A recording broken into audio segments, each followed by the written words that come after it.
नमस्कार दोस्तों। तो आज हम बात करेंगे चैप्टर 5 के पार्ट 3 के बारे में। दो पार्ट हमने कवर किया, जहां पर अभी तक हमने देखा कि अगर आप कोई एविडेंस पेश करना चाहते हो तो कौन सा एविडेंस पेश करोगे, या तो प्राइमरी या फिर सेकेंडरी। साथ ही साथ हमने इसके साथ देखा था इलेक्ट्रॉनिक एविडेंस, यानी इलेक्ट्रॉनिक एविडेंस अगर आप पेश करना चाहते हैं तो किस तरीके से पेश कर सकते हैं। तो ये तो होगी पेश करने के बारे में। अब हम बात करेंगे कि आपका जो कोई डॉक्यूमेंट है वो एग्जीक्यूट है तो उसको साबित करना। जैसे अगर कोई दस्तावेज आपने पेश किया है तो उसमें कुछ कंटेंट्स होंगे, तो उसको किस तरीके से साबित किया जाएगा, उसका एग्जीक्यूशन कैसे साबित होगा, दस्तावेज का निष्पादन कैसे साबित किया जाएगा। साथ ही साथ इसमें एक बहुत ही इंपॉर्टेंट टॉपिक है, वो है आपका पब्लिक डॉक्यूमेंट, और दूसरा आता है प्राइवेट डॉक्यूमेंट। यानी कि लोक दस्तावेज और प्राइवेट दस्तावेज ये कौन से होते हैं और ये कैसे पेश किए जाएंगे एविडेंस के रूप में। ये हमारा 16वां लेक्चर है भारतीय साक्ष्य अधिनियम 2023 का। इससे पहले हमने बहुत सारे लेक्चर देखे थे, अगर आप देखना चाहते हो तो मेरे चैनल पे जाके देख सकते हो। वहाँ पे आपको पूरी प्लेलिस्ट मिल जाएगी, बीएनएस की प्लेलिस्ट मिल जाएगी, साथ ही साथ आपको बीएनएसएस की भी प्लेलिस्ट मिल जाएगी। इस वीडियो को लाइक करें, हमारे चैनल को सब्सक्राइब कर बेल आइकन जरूर प्रेस करें हमारी न्यू वीडियो सबसे पहले देखने के लिए। तो फ्रेंड्स, आपने पढ़ा होगा कि आप सेक्शन 39 जहाँ पे आपने एक्सपर्ट ओपिनियन पढ़ा। एक्सपर्ट ओपिनियन के माध्यम से भी किसी भी दस्तावेज को, किसी भी एविडेंस को साबित करवाया जा सकता है। वहीं अगर बात करें सेक्शन 41 भी इसी तरीके से बात करता है। लेकिन यहाँ पे जनरली बात की गई है कि अगर किसी भी डॉक्यूमेंट में कोई हस्ताक्षर, यानी कि कोई व्यक्ति कहता है कि किसी पर्टिकुलर व्यक्ति के हस्ताक्षर है उसमें, ठीक है, अटेस्टेड है उस माध्यम से, या फिर पर्टिकुलर किसी व्यक्ति के उसके हस्तलेख में वो दस्तावेज बनाए गए थे, तब इसका निष्पादन किस तरीके से साबित किया जाएगा, इसका एग्जीक्यूशन किस तरीके से साबित किया जाएगा। अब यहाँ पे देखते हैं सेक्शन 65। सेक्शन 65 जो बात करता है आपका किसी व्यक्ति के बारे में कि उसने किसी दस्तावेज को हस्ताक्षरित किया, यानी कि जो दस्तावेज पेश किया गया है उसको या तो उसने हस्ताक्षर किया है उस पर, या फिर उसने उसको लिखा है, उस दस्तावेज को लिखा है, तब उस व्यक्ति के हस्ताक्षर या हस्तलेख का साबित करने की बात करता है। वहीं सेम जो सेक्शन है, यानी 65 की तरह ही 66 भी सेक्शन यही कहता है, बट थोड़ा सा डिफरेंस आ जाता है कि सेक्शन 66 जो है बात करता है वो आपका इलेक्ट्रॉनिक हस्ताक्षर के बारे में बात करता है। किसके बारे में बात करता है? इलेक्ट्रॉनिक हस्ताक्षर की बात करता है। वहीं 65 क्या बात करता है? जनरल जो आपके सिग्नेचर होते हैं, हैंड राइटिंग होती है, उसके बारे में यहाँ पे बात की गई है। तो जब यहाँ पे आप कोई डॉक्यूमेंट पेश करते हो और कहते हो किसी पर्टिकुलर व्यक्ति के हस्ताक्षर है या फिर किसी पर्टिकुलर व्यक्ति ने उसको लिखा है, तो दो बातें यहाँ पे साबित करनी होगी। दो बातें कौन सी साबित करनी होगी? पहला कि वह हस्ताक्षर क्या साबित करना होगा, वो हैंड जो आपका सिग्नेचर है उसको साबित करना पड़ेगा। और दूसरा कहता है उस दस्तावेज के उतने का हस्तलेख, यानी कि जितना, जैसे ए नाम का व्यक्ति है और कहता है कि बी नाम के व्यक्ति ने कोई पर्टिकुलर कोई डॉक्यूमेंट बनाया था, उसको उसने लिखा था, आधा भाग बी ने लिखा था और हो सकता है आधा भाग किसी सी ने लिखा है। तब यहाँ पे जितना भाग बी ने लिखा है इसमें तो बी का उतना भाग साबित करना पड़ेगा, सी ने लिखा था सी का साबित करना। या फिर अगर होल डॉक्यूमेंट यानी पूरा दस्तावेज अगर बी ने लिखा है तो यहाँ पे साबित करना पड़ेगा कि बी की हैंड राइटिंग में ही लिखा गया है वो, ठीक है। तो उसके हस्तलेख यहाँ पे मंगाए जाएंगे, किसके? जिसने वो लिखा हुआ था। और साथ ही साथ उसके हस्ताक्षर भी लिए जा सकते हैं कि उसके मैच करवाया जा सके कि क्या सही है उसी व्यक्ति ने किए हैं या फिर उसके नाम, उसके हैंड राइटिंग की तरफ कोई फर्जी डॉक्यूमेंट बना के पेश किया गया है। तो इसके बारे में यहाँ पे दो चीज़ें ही साबित की जाती है, पहला आपका सिग्नेचर और दूसरा उसकी हैंड राइटिंग। अगली बात समझ में। उसी तरह से इलेक्ट्रॉनिक हस्ताक्षर के बारे में भी यहाँ पे बात की गई है। अगर यहाँ पे इलेक्ट्रॉनिक सिग्नेचर की अगर साबित करना है तो यहाँ पर उसी तरह का इलेक्ट्रॉनिक हस्ताक्षर मंगाया जाएगा जिस तरह का इलेक्ट्रॉनिक हस्ताक्षर उसके जो पेश किए गए डॉक्यूमेंट में है, ताकि इसको साबित करवाया जा सके कि यहाँ पर्टिकुलर उसी व्यक्ति के हस्ताक्षर हैं, ठीक है। ये दो चीज़ें हो गई। अब यहाँ पे एक और सेक्शन आता है, सेक्शन 67। अब सेक्शन 67 क्या बात करता है कि कि ऐसे दस्तावेज का निष्पादन का साबित किया जाना जिसका अनुप्रमाणित होना विधि द्वारा अपेक्षित है। अब मान लीजिए कोई ऐसा दस्तावेज है जो आपने पेश किया है, उसके लिए यहाँ पे लॉ ने रिक्वायर्ड किया है, लॉ ने बताया है कि नहीं भैया आप ऐसे दस्तावेज को पेश नहीं कर सकते जब तक वो अटेस्टेड ना हो। ठीक है, तो आपको जो कि हो सकता है कभी कभी किसी पर्टिकुलर किसी काम के लिए कोई दस्तावेज जब आप पेश करते हैं तो यहाँ पर उसको अटेस्टेड करवाना पड़ता है।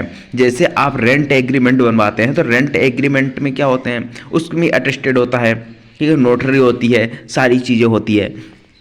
उसी तरह से अगर यहाँ पे लॉ ने रिक्वायर्ड किया है, लॉ ने यहाँ पे अपेक्षित किया है कि यहाँ पे वह दस्तावेज अटेस्टेड होना चाहिए और अटेस्टेड आपने करवाया भी है मान लीजिए, ठीक है, तो यहाँ पर उस निष्पादन को साबित करने के लिए ना, यानी जो दस्तावेज आपने पेश किया है, तो मान लीजिए आपने 2-3 जितने भी अटेस्टेड विटनेस से आपने अटेस्टेड करवाया हो, जितने भी विटनेस आपने उस पर लिखे हो, विटनेस के नाम लिखे हो, उनके सिग्नेचर करवाए हों, उससे कोई फर्क नहीं पड़ता। यहाँ पे कहता है कि अगर लॉ ने रिक्वायर्ड किया है, यानी कि विधि द्वारा अपेक्षित किया है कि ये जो आपने दस्तावेज पेश किया है ये अनुप्रमाणित होना चाहिए, तो उसको अगर साबित करना है, उस दस्तावेज को साबित करना है, तो कम से कम एक अनुप्रमाणक साक्षी बुलाना पड़ेगा। आपने मान लीजिए 4 विटनेस के उसमें हस्ताक्षर करवाए, उसमें से कोई एक आ सकता है और यहाँ पे एक आके बोल दे कि हाँ ऐसा दस्तावेज मेरे समक्ष ही ऐसे निष्पादित किया गया था, बनाया गया था, जिसपे मैंने अपने हस्ताक्षर किए हैं। तो यहाँ पे ये इसको बुला लिया गया, ठीक है, बुला लिया गया तो इसने एविडेंस दे दिया। जब एविडेंस दे दिया तो बाकी को बुलाने की आवश्यकता नहीं है। यहाँ पे कहता है कम से कम एक से अधिक बुलाना चाहें तो बुला सकते हैं, बट यहाँ पे कम से कम एक अनुप्रमाणक साक्षी यानी अटेस्टेड विटनेस की बात करता है। ठीक है, तो 67 में ना कि जो दस्तावेज आपने पेश किया है वो किस तरीके से साबित हो रहा है, अटेस्टेड विटनेस के माध्यम से, यानी अनुप्रमाणक साक्षी के माध्यम से जो आपका दस्तावेज आपने पेश किया है वो साबित किया जा रहा है। आगे बात समझ में। अब यहाँ पे इसका एक प्रोविजो है, यानी परंतुक है। अब परंतुक क्या कहता है कि मान लीजिए आपने कोई दस्तावेज जो आपने पेश किया है वो क्या है, आपने अटेस्टेड भी करवाया है, ठीक है, और साथ ही साथ वह दस्तावेज को आपने रजिस्टर्ड भी करवाया, यानी कि रजिस्ट्रीकरण अधिनियम, भारतीय रजिस्ट्रीकरण अधिनियम 1908 के तहत आपने उस दस्तावेज को रजिस्टर्ड करवा दिया। जब आपने रजिस्टर्ड करवा दिया है तो यहाँ पे किसी भी अटेस्टेड विटनेस को बुलाने की आवश्यकता नहीं है, क्योंकि एक जो रजिस्ट्रेशन एक्ट है वह एक्ट स्वयं में एक ऑथेंटिकेट करता है, प्राधिकृत करता है कि हाँ यह जो दस्तावेज है ये रजिस्टर्ड है और यह बिल्कुल सही है और एग्जीक्यूट किया गया था। ठीक है, तो अगर आपने रजिस्ट्रीकरण अधिनियम में उस दस्तावेज को रजिस्टर्ड करवा लिया तो भले ही आपने अटेस्टेड करवाया है 2 विटनेस 4 विटनेस से, उससे कोई फर्क नहीं पड़ता, यहाँ पे उस विटनेस को बुलाने की जरूरत नहीं पड़ती है। लेकिन यहाँ पे भी इस परंतुक का भी एक परंतुक है, मतलब कि यहाँ पे परंतुक का एक अपवाद है। अगर आपने रजिस्ट्री का अधिनियम के तहत रजिस्टर्ड भी करवा दे तब भी विटनेस को बुलाना आवश्यक है, लेकिन किस कंडीशन में, जब आपने वह दस्तावेज जो दस्तावेज आपने पेश किया है वह मान लीजिए एक विल है, यानी कि आपकी जो विल है या फिर वसीयत है, अगर उसको यहाँ पे रजिस्टर्ड भी करवा लिया तब भी वहाँ पे अटेस्टेड विटनेस को बुलाने की आवश्यकता पड़ती है। आ गई बात समझ में। तो ये आपका सेक्शन नंबर 67, कहाँ पे आपको अटेस्टेड विटनेस बुलाने की आवश्यकता होती है और कहाँ पे अटेस्टेड विटनेस बुलाने की आवश्यकता नहीं होती है। अब यहाँ पे बात करें अगर अगले सेक्शन की, तो यहाँ पे सेक्शन 68 यहाँ पे बात करता है कि जब किसी भी अनुप्रमाणक का पता ना चले तब सब। अभी आपने देखा सेक्शन 67 में कहता है कि कम से कम एक अटेस्टेड विटनेस को बुलाना आवश्यक है। अब हो सकता है कि आप जब अटेस्टेड विटनेस को बुलाने की जब जरूरत पड़ी तो वह अटेस्टेड विटनेस नहीं आ पाया न्यायालय के पास, ठीक है, यानी कि हो सकता है वह जिसने अटेस्टेड किया रहा हो, जिसने जो विटनेस रहा हो सकता है वह मर गया हो या फिर उसका पता ही नहीं चल रहा है वो कहाँ चला गया है। तब क्या किया जाएगा, तब यहाँ पे कहता है यदि साक्षी का पता ना चले तो कम से कम एक अनुप्रमाणक साक्षी का अनुप्रमाण उसी के हस्तलेख में या एवं उसके हस्ताक्षर से। मान लीजिए जैसे ए नाम का व्यक्ति के एक डॉक्यूमेंट पेश किया, इसमें बी नाम का व्यक्ति था, इसने अटेस्टेड किया था एज अ विटनेस, ठीक है। तो जब विटनेस के रूप में इसने हस्ताक्षर किए, दस्तखत किए, तब यहाँ पे अब इस दस्तावेज को पेश किया जा रहा है, ठीक है। अब दस्तावेज को पेश किया गया तो यहाँ पे साबित करना है कि ये जेन्युइनली ये डॉक्यूमेंट एग्जीक्यूट हुआ था या नहीं हुआ था। तब यहाँ पे बी को बुलाया जाएगा।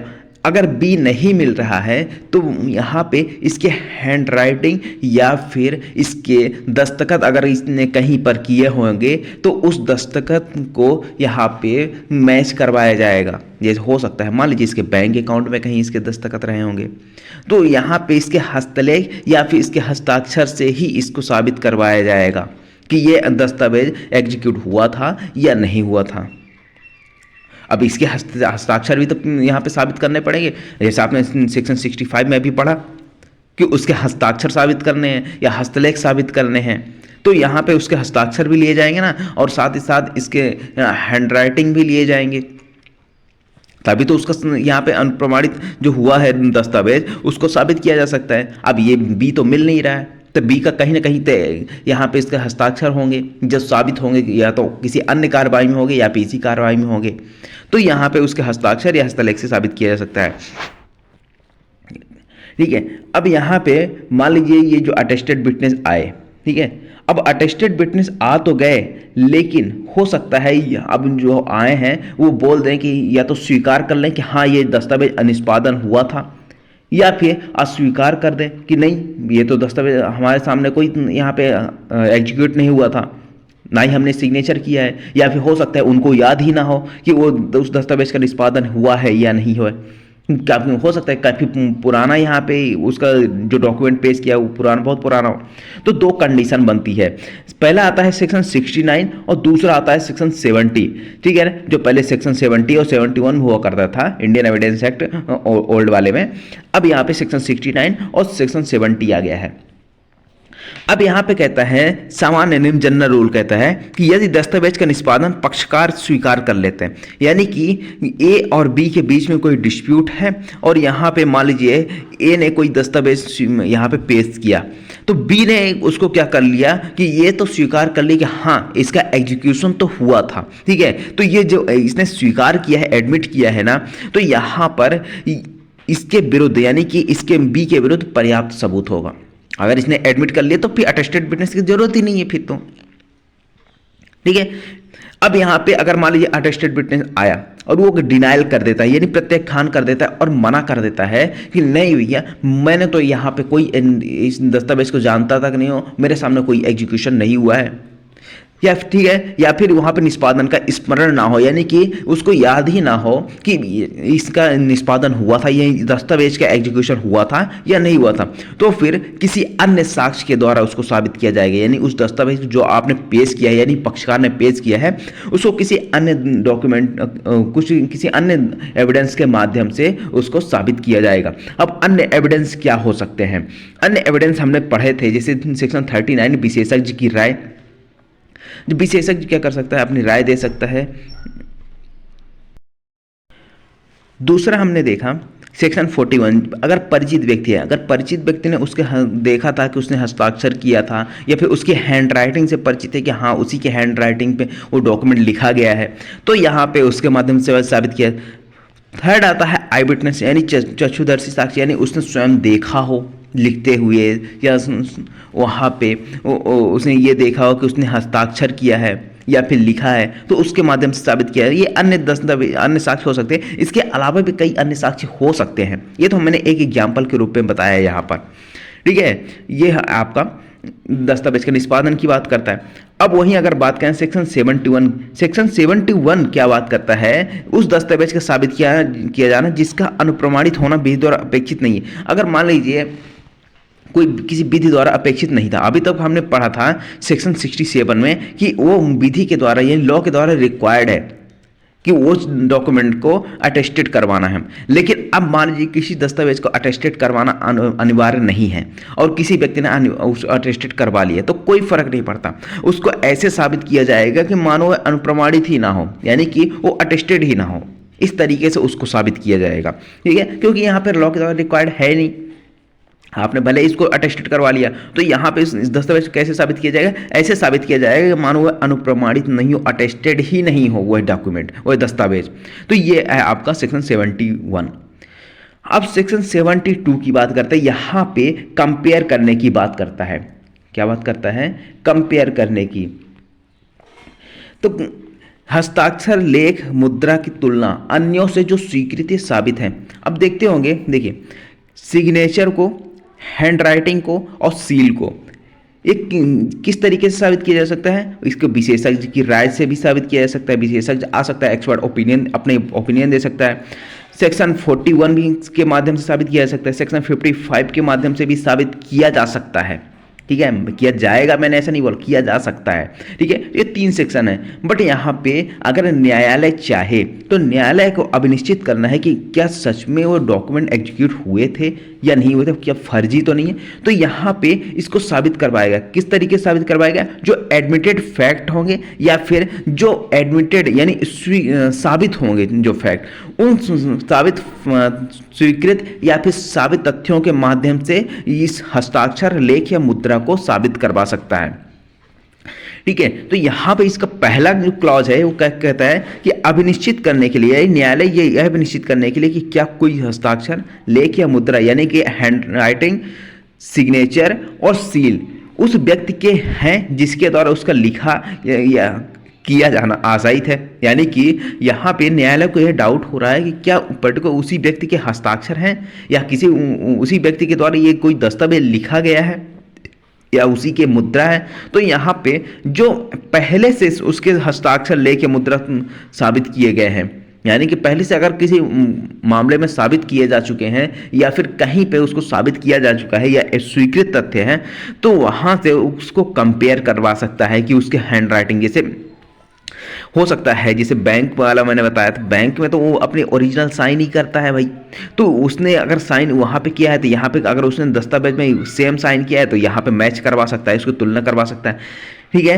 या फिर न्यायालय क्या कर सकता है, उपस्थित किसी व्यक्ति को आदेशित कर सकता है, यानी कि जो वहाँ पे उपस्थित व्यक्ति है उसको आदेशित कर सकता है कि वह अपने हस्ताक्षर, लेख या मुद्रा दे ताकि उससे कंपैरिजन कर सके, कंपेयर कर सके। अब जिसके हस्ताक्षर है या जिसके द्वारा लिखा गया है तो वहाँ से उस व्यक्ति से हैंड राइटिंग मांग सकता है कि किसी कागज़ पे वह लिखे या फिर किसी कागज़ पे वह दस्तखत करे ताकि उससे मैच करवाया जा सके क्या पर्टिकुलर उसी व्यक्ति के हस्ताक्षर हैं या नहीं है। ठीक है, तो ये चीज़ हो जाएगी। इसी तरह से आपका BNSS में आपको सेक्शन 349 देखने को मिलेगा। सेक्शन 349 वहीं अगर हम CRPC की बात करते हैं, CRPC में 311A आपका था, 311A अब कहाँ पे चला गया, 349 में। ठीक है, तो 349 यहाँ पे क्या बात करता है कि अगर हस्ताक्षर या हस्तलेख का नमूना लेने के लिए अगर न्यायालय निर्देश करना चाहे तो कर सकता है, यानी कि वहाँ पे JMFC को पावर दी गई है। किसको? जुडिशियल मजिस्ट्रेट फर्स्ट क्लास को यहाँ पे पावर दी गई है कि अगर वो चाहे तो किसी व्यक्ति से वो क्या कर सकता है, हैंड राइटिंग या फिर सिग्नेचर के नमूना मांग सकता है, यानी कि सैंपल मांग सकता है और उससे मैच करवा सकता है, उससे आइडेंटिफाई कर सकता है। ठीक है, लेकिन यहाँ पे सेक्शन 349 में किसके बारे में बात करता है, जो गिरफ्तार व्यक्ति है ना उसके बारे में बात करता है। आगे वास्तव में इसको लिंक विद करिएगा। उसके बाद यहाँ पे कहता है यह धारा अंगुली छापों को भी लागू होती है, यानी कि फिंगरप्रिंट को भी लागू होती है। यह धारा फिंगरप्रिंट के भी यहाँ पे सैंपल लिए जा सकते हैं और उससे मैच करवाया जा सकता है। सिर्फ ये नहीं कि हैंड राइटिंग और सिग्नेचर तक ही ये सीमित है, इसके मतलब फिंगरप्रिंट आपके लिए जा सकते हैं। तो ये कंपैरिजन करने की बात आ जाती है। अब बात करते हैं अगले धारा की, जो है आपका सेक्शन 73। सेक्शन 73 क्या बात करता है, इलेक्ट्रॉनिक हस्ताक्षर के सत्यापन के बारे में सबूत। अब उसी तरह के इलेक्ट्रॉनिक हस्ताक्षर के सत्यापन के अगर यहाँ पे क्या करना है, इलेक्ट्रॉनिक हस्ताक्षर का सत्यापन करवाने की बात आती है। ठीक है, वेरिफिकेशन की बात आती है तो जो आपका वह व्यक्ति जिसने इलेक्ट्रॉनिक हस्ताक्षर किया था या फिर उसका कंट्रोलर या फिर प्रमाणकर्ता प्राधिकारी होगा, जो आपका सर्टिफाइंग अथॉरिटी होती है, वो क्या करेगा, एक प्रमाण पत्र पेश करेगा। कौन सा प्रमाण पत्र? इलेक्ट्रॉनिक हस्ताक्षर प्रमाण पत्र पेश करेगा कि हाँ उसी व्यक्ति के हस्ताक्षर, उसी के डिजिटल सिग्नेचर हैं। ठीक है, या फिर पब्लिक की के लिए यहाँ पे आवेदन किया जा सकता है, न्यायालय क्या करवा सकता है, आवेदन करवा सकता है ताकि उसका सत्यापन करवाया जा सके। ठीक है, इसमें ज़्यादा डिटेल में जाने की जरूरत नहीं है। ठीक है, अब बात करते हैं अगर हम तो यहाँ पे सेक्शन 74 की। सेक्शन 74 जब भी हमने देखा था कि जो आपके पब्लिक डॉक्यूमेंट्स होते हैं या फिर प्राइवेट डॉक्यूमेंट्स होते हैं, ठीक है, तो जो आपका पहले इंडियन एविडेंस था, इंडियन एविडेंस एक्ट था पुराना वाला, उसमें सेक्शन 74 और सेक्शन 75 दो सेक्शन थे। सेक्शन 74 बात करता था आपको पब्लिक डॉक्यूमेंट के बारे में, सेक्शन 75 बात करता था आपका प्राइवेट डॉक्यूमेंट्स के बारे में। अब इन दोनों सेक्शन को मर्ज करते हुए एक सेक्शन में कर दिया गया है सेक्शन 74 में। ठीक है, धारा 74 में। अब यहां पे बात करें अगर तो इसमें दो तरह के दस्तावेज बताए गए हैं। पहला दस्तावेज आता है आपका लोक दस्तावेज और दूसरा प्राइवेट दस्तावेज। तो लोक दस्तावेज क्या कहलाते हैं? लोक दस्तावेज जो आम पब्लिक को यानी आम जनता को आसानी से प्राप्त हो सकता है कि जैसे मान लीजिए पुलिस चालान है, ठीक है, तो पुलिस चालान अगर प्राप्त करना है किसी व्यक्ति को तो वहां पे कोई भी व्यक्ति उचित शुल्क देकर प्राप्त कर सकता है, यानी कि उसकी प्रमाणित प्रति प्राप्त कर सकता है।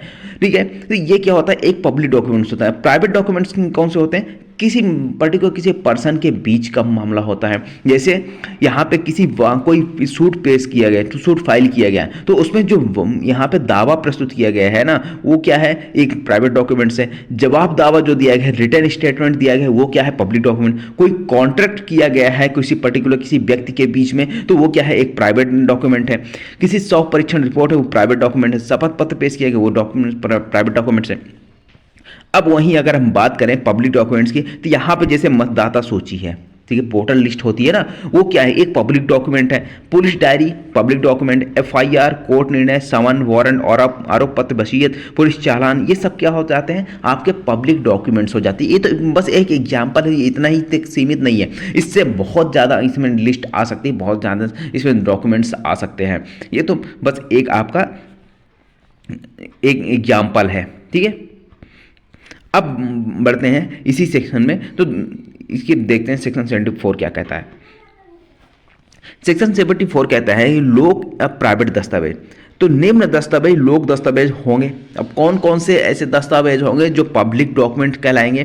तो यहाँ पे कहता है वे दस्तावेज जो किसके अधिकार में हो, प्रभुता संपन्न प्राधिकारी, यानी कि आपके सॉवरेन अथॉरिटी जो होती है, जिसका उस पर पूरा कंट्रोल हो। ठीक है, उसके अधीन, जैसे सेंट्रल गवर्नमेंट हो गया, ठीक है ना, स्टेट गवर्नमेंट हो गया, या उसका कोई डिपार्टमेंट हो गया, ठीक है, तो उसमें क्या हो जाता है, उसके अधीन कोई डॉक्यूमेंट है और वो पब्लिक डॉक्यूमेंट है। ठीक है, जो जनरली कोई भी उचित शुल्क देकर प्राप्त कर सकता है उसके प्रमाण पत्र।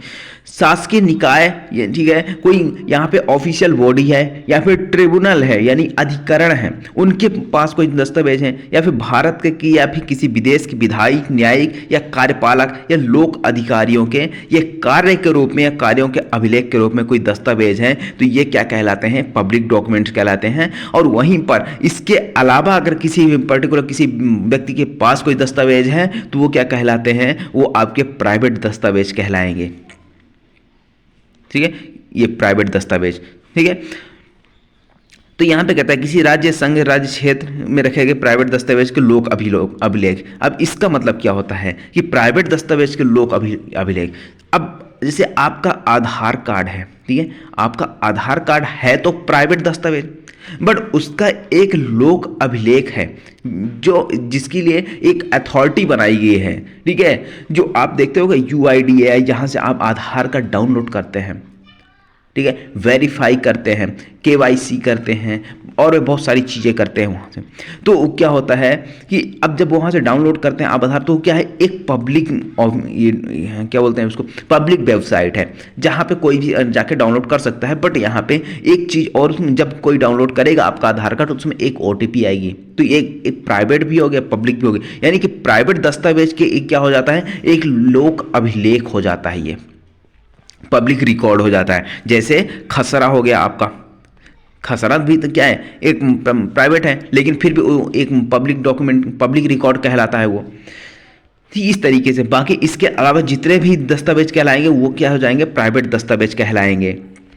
अब सेक्शन 75 कहता है कि अगर ये जो लोक दस्तावेज हैं उसको साबित कैसे करोगे, तो उसको साबित करने के लिए पहले आपको सर्टिफाइड कॉपी लेनी पड़ेगी, प्रमाणित प्रति लेनी पड़ेगी। तो प्रमाणित प्रति कहाँ से लोगे, जिस अधिकारी के कब्जे में वह दस्तावेज रहता है, जिस अधिकारी के कंट्रोल में वह दस्तावेज रहता है, या फिर यूँ कहें जिसके अभिरक्षा में, जिसकी कस्टडी में पब्लिक डॉक्यूमेंट है, तो वहाँ पे क्या कर सकते हो, जिसके निरीक्षण करने का किसी भी व्यक्ति को अधिकार, यानी कि कोई भी व्यक्ति उसका निरीक्षण कर सकता है। निरीक्षण करने का मतलब उसको प्राप्त कर सकता है, लेकिन प्राप्त कैसे करेगा कि मांग किए जाने पर उस व्यक्ति को उसकी प्रतिविधिक फीस चुकाए जाने पर। यानी कि अब आप जब सर्टिफाइड कॉपी के लिए आवेदन करते हैं तो वहाँ पे कुछ एक फीस होती है, तो आप उस फीस को वहाँ पे पे करते हैं। जब पे करते हैं तो आपको क्या करता है, वह एक प्रति बना के देता है, यानी सर्टिफाइड कॉपी बना के देता है। सर्टिफाइड कब कहलाएगा, जब वह उसके साथ एक लिखित प्रमाण पत्र देगा कि ऐसे दस्तावेज या उसका भाग क्या है, एक शुद्ध प्रति है।